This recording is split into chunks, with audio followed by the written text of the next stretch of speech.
Welcome to Thoroughly Wrong, and now your hosts, Francisco and Robert. Take it away, guys.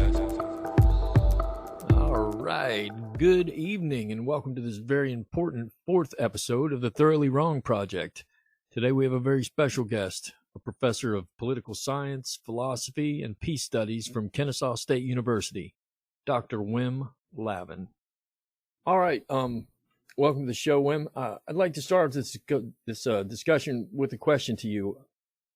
Ever since the days of like Roman rule, there are dozens and dozens of documented cases of nonviolent protests that have brought about significant change. And, you know, of course, the noted ones, Gandhi, Martin Luther King as the most famous. But, you know, even when these people were faced with dogs, water hoses, beatings, arrests, it didn't matter. They faced their oppressors with nonviolence. And, you know, after a while, if you continue to attack a nonviolent entity, you look pretty stupid punching a person who won't punch you back. So my question to you is, am I mistaken, or is Black Lives Matter a nonviolent or a militant movement? And where do they fall in that category to you? Let me make the caveat of saying that not all participants in Black Lives Matter are the same. Of course. There are some isolated incidents where violence has been employed, and in some cases it seems to have been done in a provocative manner. In some cases it seems to have been done in a defensive manner. But those are the isolated cases. And actually, we have some pretty strong empirical evidence right now that shows over the summer, 93% of the Black Lives Matter protests were nonviolent. So that's an overwhelming majority. Sure. The more remarkable part just about the 7% where there was violence is that violence was not always precipitated by the Black Lives Matter individuals. And the overwhelming amount of property damage during these Black Lives Matter protests this last summer has actually been caused by white supremacist, alt-right, and militia groups who are absolutely opposed to Black Lives Matter. But it also shows that the use of violence to kind of prevent them from getting their message out is failing as well.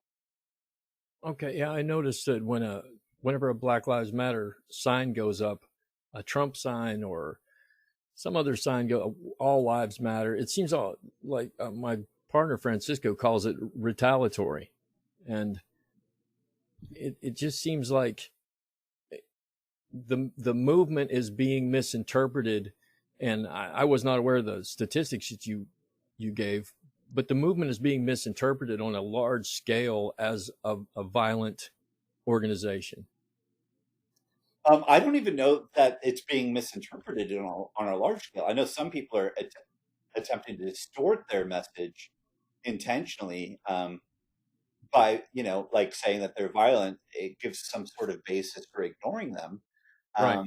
But I think that at this point it's actually ubiquitously clear that it's a movement that is gaining strength because, quite frankly, nothing is being done to satisfy the demands of equality, which is supposed to be one of the foundational principles in this country.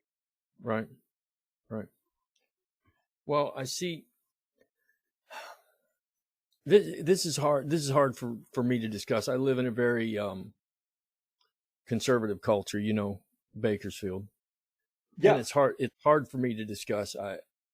I'm constantly being misinterpreted. And when I say that I get attacked, I get a lot of verbal attacks because I want to say, like you, yes, there are within the organization, and there have been within the movement, some violence, but it's not prevalent. You know, I didn't, like I said, I didn't know the statistics, but most people that I talk to from a conservative bent, they just dismiss the movement. And I wonder, how can we as a culture accept this movement for what it is. It's not, it's about equality. They don't want more. They just want what we have, what everyone should have, which is peace. Well, I think that, I mean, one, I'll just admit right up front. Bakersfield is the place where I was told I was a traitor just for having brown and black skinned friends in high school and junior high. Um, Bakersfield's the place where the defense of all of the racist policies, and this predates, the Trump administration or whatever, Right. are supported, and supported in like very derogatory ways. So so the idea that you're struggling is actually just a matter of the design in many senses, that Bakersfield has actually prided itself on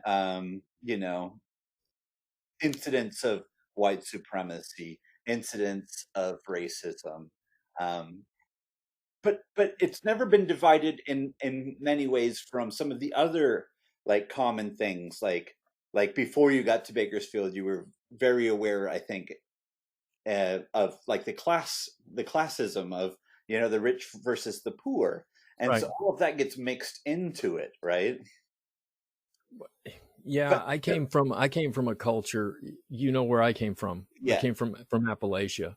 So me coming from Appalachia into Bakersfield, there was an awakening for me here. yeah, Yeah. yeah. But the other thing is that Bakersfield and Kern County are more noteworthy for having actually some of the most extreme violence from law enforcement in this Oh yeah. country, and actually, it's Kern County's like internationally famous for being the most lethal uh, police program in a major city on the planet, or in a metropolitan area, because Kern is broader than that. But like how that metastasizes, how you get a society where they say, despite the evidence that shows that these types of police tactics have no impacts on reducing crime, have negative impacts on recidivism, have like they're demonstrably bad for the protection of constitutional rights, but the support of that is just absolutely insane. So you're looking at the insanity of people who refuse to actually trust that the sky is blue when it comes to like clear science that says these are bad police behaviors, just categorically. Right. And then you have those people and they're like, I back the badge, right? I back the blue. I stand on the blue line or whatever. So they don't even get what this idea of police brutality is, which is the first part of the epidemic, let alone understand that it's disproportionately targeting minority populations, which is the second part of the epidemic. So like you're just in the worst spot for addressing it. Um, like there's no ifs, ands, or buts about it. Like Donna Youngblood and the Bakersfield Police Department categorically refused to take the suggestions of the Department of Justice in order to protect the constitutional rights of citizens in the way police officers do their jobs. And the saddest part about that is this isn't even about the police officers. This is about bad protocol and bad policy. The policies themselves, right? You could have a non-racist police officer in Bakersfield who, if he does what he's supposed to do, will end up breaking the law, and like the constitutional law, in terms of the service of his job and violating the rights of individuals. It's insane. Yeah. Like it's truly crazy. That leads to that leads to what we have here today, which is in 2016, 53% of this county supported Donald Trump. And then that it just keeps carrying and keeps carrying. And there has to be a way to turn this around. I mean, leaving is not something that I want to do. I like it here. My family is here. My kids are here. And I understand I would like to escape this, but it seems to put some sort of burden on me to change the way people are here.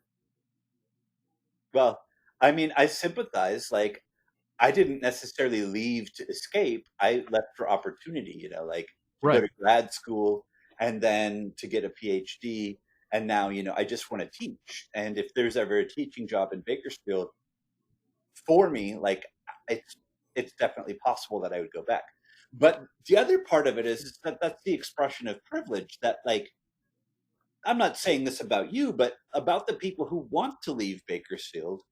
It's like people who have the means to get out sometimes do, but it's the people who have the least means that frequently have no choice but to stick it out in the oppressive conditions. Right. But you ask the more important question, which there are clear-cut things that you or anybody else can do. And one of the simplest things is actually what you're doing right now. Like, despite the fact that we pretty much agree on stuff, you're having the dialogue, you're having the conversations. And like the best way to get to people's hearts and minds is just by talking to them, but even more importantly, by listening to them. I can't remember his name right now, but there's an African American man who's gotten a large number of individuals to leave the KKK and other white supremacist organizations. And he says his secret is he listens to people until they're interested in finding out about him. Like, Okay. He just spends time with these guys, and eventually they come around to like not being able to ignore his humanity. Isn't that the premise of nonviolence? You just keep listening more or less until someone starts to ask you questions. What are you doing, man? So I get it. I didn't say you. I wanted to back up a little bit, and I wasn't saying you left to escape here. I wasn't saying that at all. No, I was knew you weren't saying what I was that, inferring is so many people tell me, well, if you don't like it here, you know where the road out is. Well, no, wait a second. That's not what I'm trying to do here. Yeah, I mean, there's a really sad kind of way that if you don't like it, leave, or it's my way or it's the highway gets applied into conflicts, which absolutely cuts off the opportunity for understanding. And by extension, there's absolutely no opportunity for problem solving. I mean, clearly there are problems, but the only way to figure out how to deal with them is when sides can work out like what their narratives are, what their stories are. Like the biggest challenge that you'll get like in Oildale is that you'll have people say like, people talk about white privilege, but they're like, I'm down on my luck here. Like, what privilege are you talking about? I have, right? So Right. being white doesn't mean that you can't have hard times. It just means that the hard times you're having aren't by virtue of the pigment in your skin, right? Totally. And it's very hard, right? It's very hard to talk to somebody who's down on their luck about the privilege that they're not feeling like or experiencing in their daily life, right? Bakersfield's like, it's got its own history, like dates back to the Dust Bowl, and people had hard times, and that's what got them to Bakersfield. Right, and they brought that reflects like the story of struggles. So there is an interesting tension there, Right. I know between 1880 and 1920, the history of Bakersfield and Los Angeles were kind of neck and neck, and then Los Angeles took off with this growth spurt. And when the Dust Bowl came, and we got a lot of people from the Midwest, and not only did they bring that hard working and the farming, and they brought all that, they also brought that conservative bent with them. And that's been here since the Dust Bowl. Yeah, it's an interesting part of the struggle. I mean, I remember when we were in classes together and I was working out in the oil fields and stuff, I couldn't believe, right? I couldn't believe the way that some of my colleagues out there would champion for these guys who do nothing but like basically poo on them in all actuality, right? I mean, yeah. That was back when we had like Bill Thomas and stuff. Like Kevin McCarthy's actually just worthless. He's done nothing. When people talk about politics, I'm like, I'd like to talk about this guy who's apparently powerful in the GOP and has passed zero legislation as a congressman for, his constituents. Right. Like he had a bill that he offered that went places, but it was about like privatizing outer space. And if there's a person that like legitimately who's going to benefit from that legislation, I want to hear about it. But it's like it's seriously, it's about how do you make money in outer space, and that helps no one. But like you talk about water in the valley, like that's never been done by a Republican. It's always the Valley Democrats that are protecting those jobs, right? Yeah. Like Yeah. True. I so, wanted True. yeah. I wanted to go back a little bit. Earlier when we were talking about uh, the issue of Black Lives Matter and that whole situation. I feel like one of the biggest problems we have with that problem is a lot of people just refuse to acknowledge that there's systemic racism in the system at all. Uh, I've heard people like Larry Elder or like Ben Shapiro talk, and they just completely denounce. They say there's no proof of systemic racism, so therefore it doesn't exist. There's no laws that basically say that verbatim are kind of like screwing people of color over. So to them, it's not an issue. It's more of a cultural issue. And it just it's pretty upsetting because that's the first like step into solving an issue is acknowledging that it's there in the first place. Yeah, I mean, acknowledgement is really important. I might actually push back against the part where um, we used to have Jim Crow laws that were very explicitly like uh, Yeah. racist and so forth, but we still have a lot of stuff on the books which performs the same way. And so that's part of the challenges that like people need to actually be educated about what's going on, right? So that they understand that like the laws that are in place are impacting people in disproportionate ways. Like it's not the law itself, but it's the law in extension that creates like the Flint water crisis, which impacts poor people in poor communities, but also specifically highly African American populations, right? And it's the noted practice of people not taking the concerns of certain populations as seriously. It's the doctors who say like they did an autopsy and then they saw the scar tissue in a woman's abdomen and they realized that like the decades of abdominal pain that she was complaining about like were actually real. But I think the part where both of you have now asked questions about like the mindset, if you think about like the people who were saying Donald Trump's not racist, prove it, and then you go back to like these lawsuits from the 70s, right? Like where he literally went out of his way to not rent, apartments. His business made sure to not house African American populations. And they got penalized for it.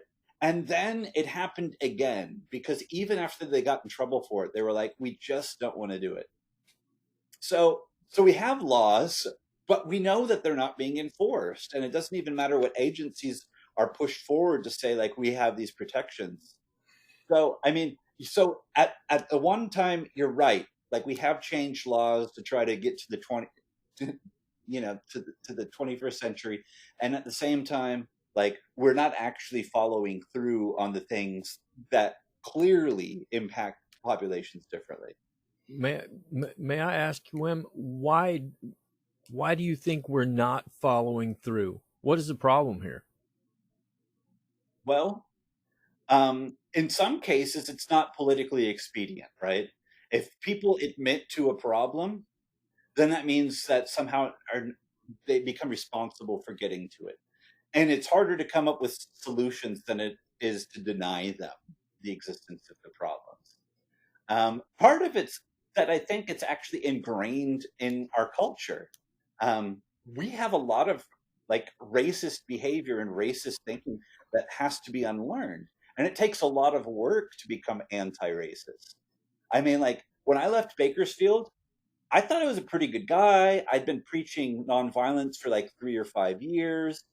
And I got to another city and I realized how sexist, racist, and homophobic I was. And I never meant to be that way, right? But Right.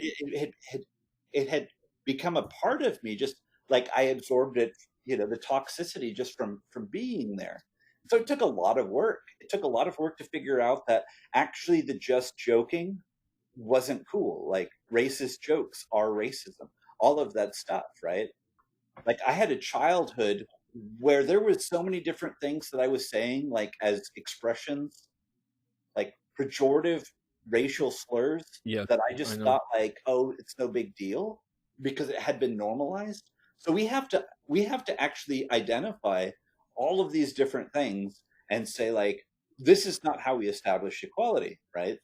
We have to unlearn it, and unlearning things is painful, right? Because you lose parts of your identity. You have to admit maybe you weren't as good a person as you thought you were, all that stuff, right? Like, and we identify it in others before we identify it in ourselves, right? But like I said, I had to figure out how to come to terms with, I said racist jokes to fit in high school. Like there was no ifs, ands, or buts about it. I did that. Like, how do I make up for it, right? How do I atone for it? And just like be the better person. But so we get Kevin McCarthy's who will like just stand by Trump's side when Trump calls, like the people coming across the border from Mexico animals, and just be like, yeah, he's absolutely right. And then their supporters are like, yeah, there's nothing wrong with saying that the criminals and so forth are monsters. But Right, but that's if not you what go you're back to the saying. transcript, that's not actually what was said, and that's not actually what was defended, right? So people are not actually being honest about all of the messages that are coming out. No. What about, let me back up just 1 second here. Sure. What about, and I hate to ask this because I know I'm getting ready to get schooled, okay? What about parody? What about it? Like we're so far from having that in our context. Like, what can you say about it? Like, I mean, of course, if I'm going to be nonviolent, I'm going to hope that others are nonviolent. And if I'm going to be motivated by the causes of justice, that means I need to be interested in all justice. But the fact of the matter is, I do prioritize things. I prioritize things by seeing like which people look like they're in the most significant need.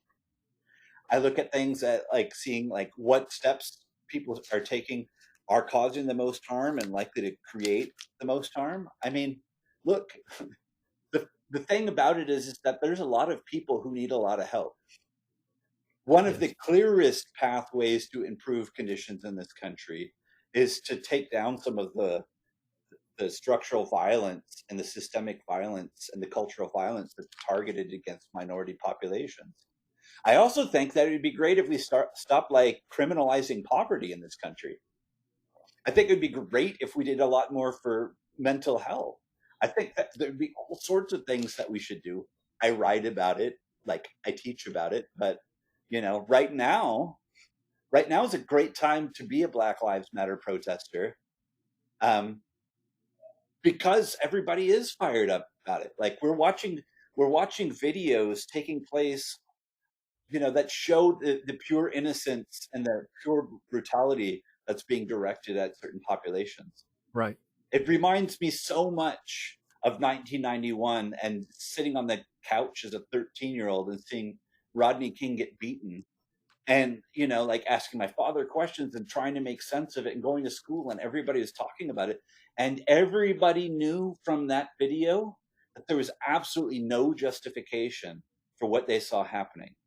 And so we're back at that point again.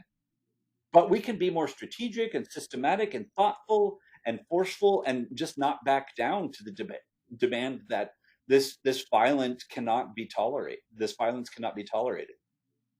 Change is not like an aspirational goal at this point. Like we have to see something. We have to see something change. I find it fascinating. I hope I can get this out. I find it fascinating that we create the culture, we drive people into poverty, we corral them, and then we go in And when they retaliate against us, we shoot them, and that's okay. I see the George Floyds and the Breonna Taylors and the Jacob Blakes, and they're all not the same. I get that. I have a really hard time with what Charles Barkley said about Breonna Taylor and George Floyd are different entities. I see what he's trying to say, but I also see we created the culture that these people live in.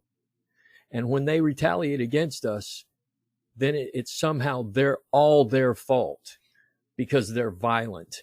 Well, they've been met with violence their entire life. They've been ostracized their entire life. They've been pushed into the margins their entire life. And now, as they begin to fight back, we blame them. I find that abhorrent. Yeah, I would suggest, and you've probably already seen it, but for anybody who listens to this, Dave Chappelle's segment 846 goes through a lot of depth in the story about like the police officer in Los Angeles who spoke up against the brutality that he witnessed from a partner, and then he got reprimanded for it, and he ends up like actually starting a one-person war against the LAPD, where like he gets killed, the cabin that he flees to gets burned down. And I'm not trying to justify that violence at all, but like there is an absolute truth that people like do snap, and they do target the people that they see as being like responsible for their victimization. Right. But I would say that it's a lot more popular to rally behind the clear-cut cases. Like Breonna Taylor was asleep in her own bed when she was murdered by police, when they had the person that they were looking for in custody, right? Like the error on top of there's absolutely no justification for what happened to her. Versus, some other people have actually committed crimes, and it makes it a lot harder for people to really make sense of like that the police officers made a mistake or that it shouldn't have happened that way. I mean, the sad truth is the use of force is disproportionate, but I do think that if there's any example that's clear about the need for change, then law enforcement killing unarmed people who are either accused of nonviolent crimes or who haven't even been accused of crimes at all. Right. Like, we can't have a law enforcement where they can't tell the difference between an iPhone and a gun, and so they shoot somebody who's unarmed just because they're like, apparently the only standard in some contexts is that the police officer says that they feared for their own safety. And that's not acceptable. Not that I want police officers to be in danger, but like we have to have a standard that requires at least some objective truth about threat or harm before somebody's life could be taken. Police officer training is a joke. Yeah. What I wanted to ask you something, Worm, real quick. You were talking earlier about how we need to, right now's the moment to keep pushing, keep fighting for, for equality and all these things. What do you have any like specific ideas, whether society wise or, policy wise, that we can have, to better that movement or, to fix some of those problems that we have? Well, I mean, so there's the local, right? Like I can tell you a dozen recommendations that would immediately improve public safety in Bakersfield and Kern County. Like all the BPD has to do is accept the Department of Justice's recommendations against things like shooting at moving vehicles, since bullets are notoriously bad at stopping cars. Like there's just dozens of things like that are well known, well understood by law enforcement, and refused in certain jurisdictions. What we have to do is have things like a mandatory time off period. And if it's 7 days or 14 days, I don't really care. Just do what the psychologists say. But for every officer involved shooting, and stop having it where police officers feel like they have to say, I'm okay, I'm safe, because they're afraid of being stigmatized by like the other officers. But we see things like this has happened in Bakersfield. Guy gets involved in a shooting. Now he's trigger happy because, like it's a psychologically traumatic event. And now he's back out, and in less than a month, he shoots somebody else, right? Yeah. And so if we just start getting jurisdictions like, and it's knowledge, right? We can educate the public about like this is bad policy and it threatens public safety when we won't do this. But like local level is harder to engage with on a larger movement like Black Lives Matter. But if we wanted to focus on the national movement, right, like we can see that millions of people have gone to the streets, have stayed in the streets, and they're doing it. So we show our support, we put up our signs. But what we really have to do is figure out like what are our pressure points? Where's our leverage? Who are the people that really need to get the message? And a big part of this is that we're going to have to actually start getting the serious offenders voted out. Like we won't get the change until the other legislators actually see like supporting racist behavior will get your ass booted, and it'll push people, right? Yeah. Conversely, what we're seeing is that lawmakers like Mitt Romney, who are actually seemingly like sticking up for moral causes, are threatened by their party, right? So then they get whipped into shape, which ends up not necessarily being good for progress. Right. But you write a letter to the editor, you have conversations with your neighbors. Like, I mean, part of the deal here is, and I know we're over time at this point, but like the Montgomery bus boycott was over 365 days. I think it was 381 days, if I remember correctly. That's 381 days of inconvenience where people had to schedule carpools and make all this stuff work just so they could have their seat on the bus, right? So sometimes it takes lots of work and sacrifice and struggle for the seemingly small changes, right? Yeah. So, I mean, like right now, it seems like it's a long time because it's over 100 days of people like out in the streets, but there has to be strategic, there has to be sacrifice, there has to be these things in order for it to really get to the change. And we might have to think about actually stepping it up. I mean, at some point in all of this, with the increased political violence and so forth, people might have to be willing to engage in something like a general strike or something. Clearly, the protest that's taking place has been something that those in power have been able to ignore. So elevate the concern without elevating the violence.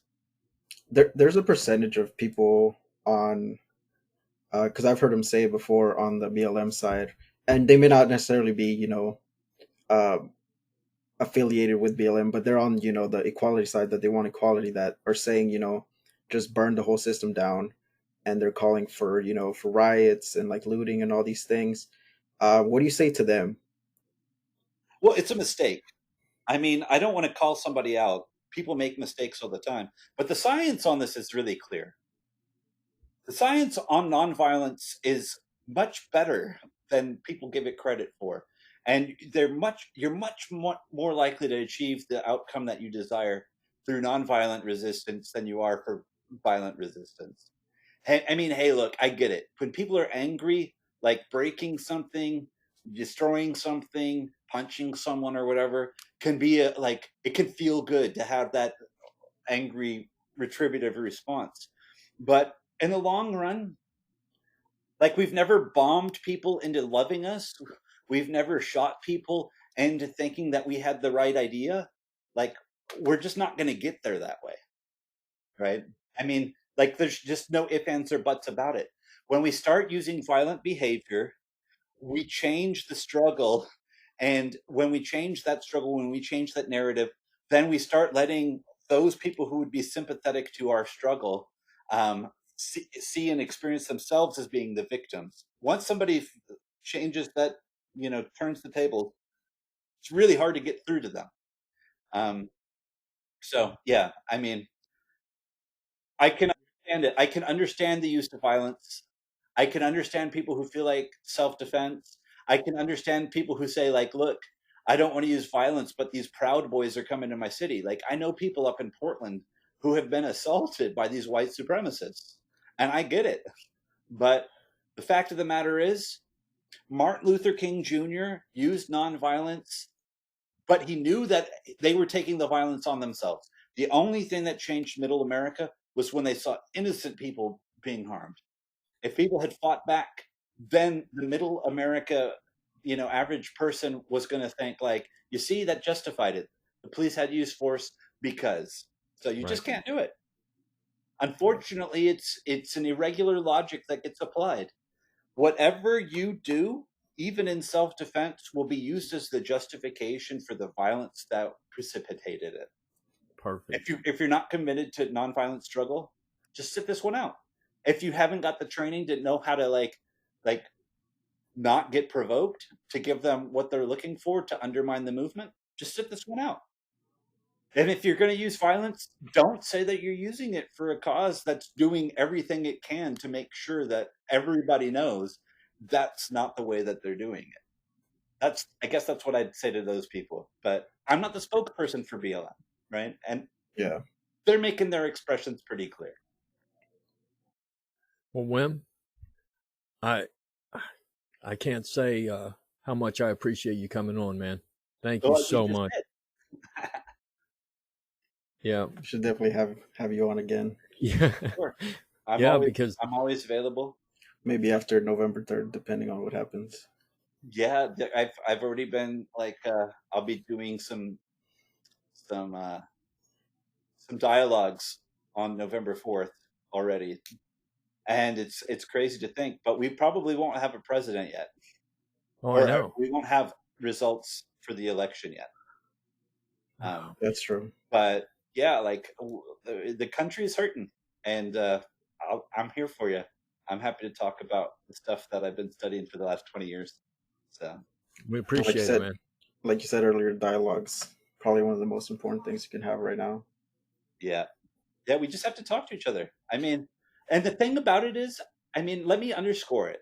Like, even with my conservative friends, even with my friends, and I have a few who actually voted for Trump, we still have more in common than we have, like, that divides us over this political stuff. Like, as long as we can remember that we have more in common than that what's dividing us, like, we'll be all right.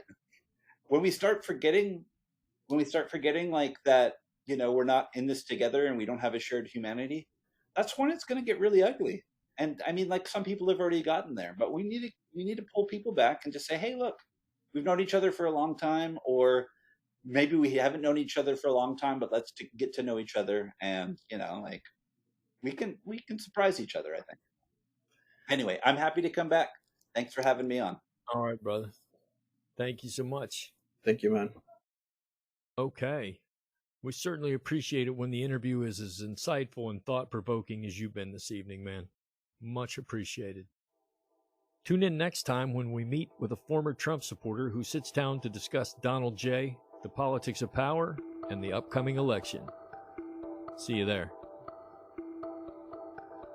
You have been listening to The Thoroughly Wrong Project with your hosts, Francisco and Robert. If you enjoyed today's show, like, follow, leave a comment, and then look in the description where you'll find our website, Instagram, and Twitter feeds. Until next time, thanks for listening. And just remember, never be afraid to be thoroughly wrong.